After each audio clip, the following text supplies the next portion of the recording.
नमस्कार. बाबू, लेखिका ज्योती रानडे, अभिवाचन अनुराधा कर्वे. लोटस टेक्नॉलॉजीची भव्य चकचकीत शोरूम उघडून नवीन शेठ आत आले. आत येताच ते गणेशाच्या उंच प्रतिमेसमोर नतमस्तक झाले. उदबत्तीचा गंध ती शोरूम पवित्र करत होता. अनेक लॅपटॉप, डेस्कटॉप, फोनची अद्ययावत मॉडेल्स मांडून ठेवलेल्या शोरूमसमोरून जाताना अनेक पावलं थपकत असत. दार उघडताच गिऱ्हाईक आत यायला सुरुवात झाली. नवीन शेठ गिऱ्हाईकाशी बोलत असतानाच शोरूमचे मॅनेजर सामंत धावत आले. शेठजी, काल आलेला नवा लॅपटॉप दिसत नाही. दार फोडून कोणी आत आलं की काय कुणास ठाऊक. पोलिसांना फोन करा लगेच. नवीन शेठचा फोन जाताच पोलीस हजर झाले. ते CCTVचं फुटेज बघत असताना त्यांना एक 15-16 वर्षाचा मुलगा ऑफिसमधील लॅपटॉप घेताना दिसला. त्यांनी शेठजींना विचारलं, नवीन भाई, याला ओळखता का? नवीन शेठनी नीट निरखून बघितलं आणि ते म्हणाले, अरे, हा बाबू आहे वाटतं. सामंत म्हणाले, हो हो, बाबूच आहे शेठजी. नवीन शेठ विचारात पडले. 16-17 वर्षाच्या बाबूची चहाची गाडी अगदी शेठजींच्या दुकानासमोरच होती. त्याच्याकडून कित्येक वेळा नवीन शेठ आणि सामंत गिऱ्हाईकासाठी चहा मागवत असत. बाबूच चहा घेऊन येत असे. दुकानात आलेला नवा माल अगदी कौतुकाने बघत असे. नवे लॅपटॉप, नवे फोन याची त्याला उत्तम माहिती होती. बाबू अनेकदा सामंतांना प्रश्न विचारत असे. नवीन मॉडेल आलं की मला दाखवा म्हणत चहाचे कप गोळा करून बाहेर जात असे. 10वीपर्यंत शिकलेला बाबू तरतरीत होता. बुद्धी उत्तम होती. पण वडिलांना दम्याचा त्रास, आई धुणीभांडी करणारी आणि पाठची 3 भावंडं अशी 6 खाणारी तोंडं घरात होती. त्यामुळे काहीतरी करून पैसा मिळवावा म्हणून त्यांनी चहाची गाडी टाकली होती. शेठजी, चहा देऊ का? अगदी प्रेमानं विचारणाऱ्या बाबूनं आपल्याच दुकानात का चोरी केली असेल या विचारात शेठजी होते. त्यांनी बाहेर बघितलं. बाबू आणि त्याची चहाची गाडी त्यांना दिसली नाही. दुसऱ्या दिवशी सकाळी नवीन शेठना पोलीस चौकीतून फोन आला. चोर पकडलाय या चौकीवर, इन्स्पेक्टर शिंदे म्हणाले. बाबूला पोलिसांनी शेठजींपुढे आणलं. बाबू रडत शेठजींना म्हणाला, माफ करा शेठजी, नवा लॅपटॉप आणि माऊस मीच घेतला. चुकलो मी. जी शिक्षा मिळेल ती भोगायला मी तयार आहे. शेठजी पोलिसांना म्हणाले, मी बोलतो बाबूशी, तुम्ही बाहेर जा. पोलीस बाहेर जातात शेठजी म्हणाले, बाबू, चोरी का केलीस? तुला काही हवं होतं तर मागून तरी बघायचं. बाबू रडत म्हणाला, शेठजी, मला कम्प्युटरचं फार वेड आहे. मला एकदा नवा कम्प्युटर हातात घेऊन बघावा असं वाटत होतं. तो कसं काम करतो, कुठली सिस्टीम आहे विंडोची, ती कशी काम करते असं सगळं बघायचं होतं मला. लोक आपल्या धंद्याची जाहिरात करतात नवं कम्प्युटरवर, तसं काहीतरी करता येतं का बघायचं होतं. मी चोरी केली, पण बघून झाल्यावर मी कम्प्युटर परत आत आणून ठेवणार होतो. मी सावंत साहेबांना 2-4 वेळा विचारलं की मला 1-2 दिवस जुना तरी कम्प्युटर द्या बघायला. ते देणार होते आणि विसरत होते.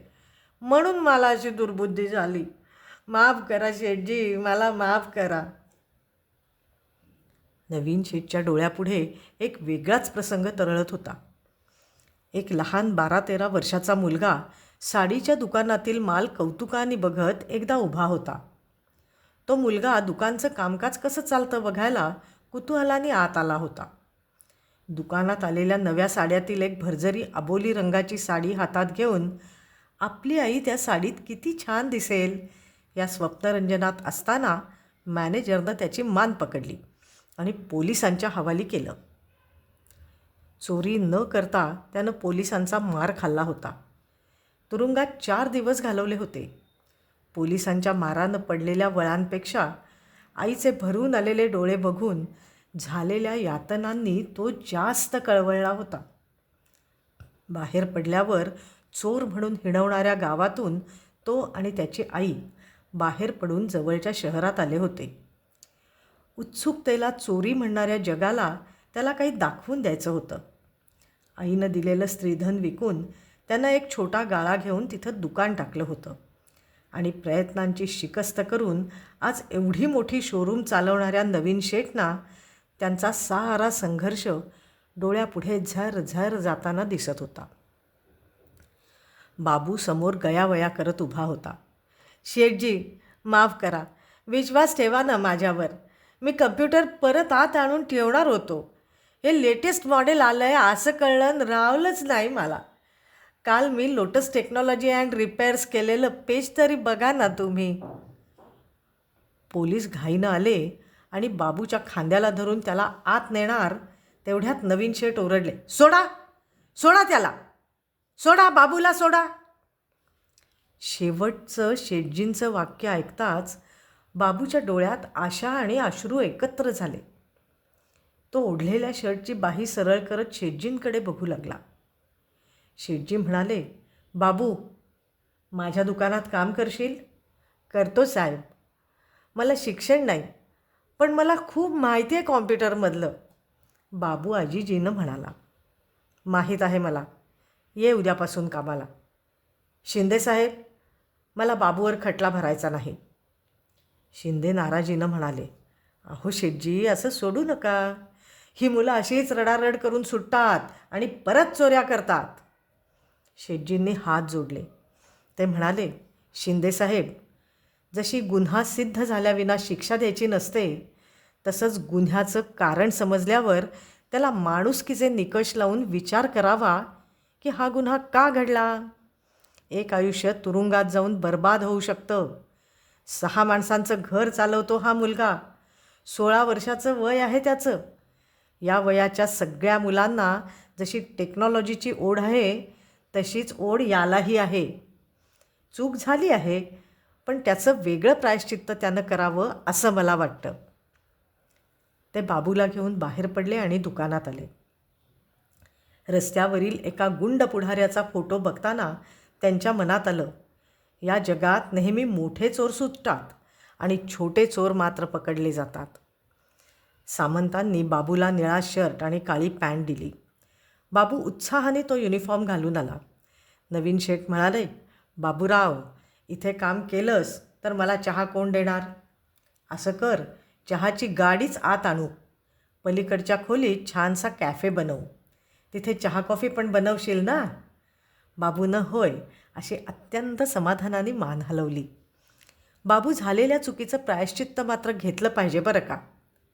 शेठजी, काय करू सांगा? तुम्ही सांगाल ते करतो. बाबूच्या डोळ्यात प्रामाणिकपणा दिसत होता.